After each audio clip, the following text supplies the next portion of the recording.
Hi, I'm Matt Emmons. Now I'm going to show you how to take apart the magazines for the new CZ457 small bore rifle. It's very easy.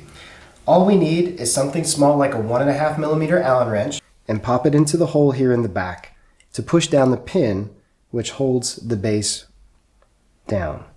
Then I gently start to slide it forward, pull out the Allen wrench, and the pin here I need to hold down with my thumb to make sure it doesn't fly out. Then I just pull off the base. Put that on the table, pull out the spring, take out the plate.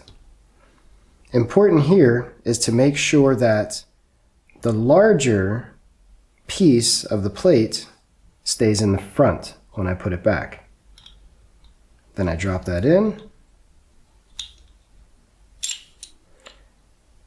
take the spring, and what's important here is that the curved piece at the end of the spring stays near the back of the magazine.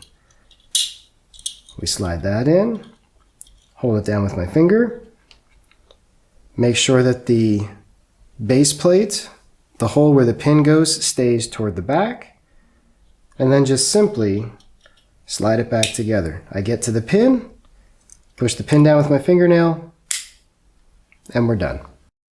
And that's how you take apart and put back together the magazine.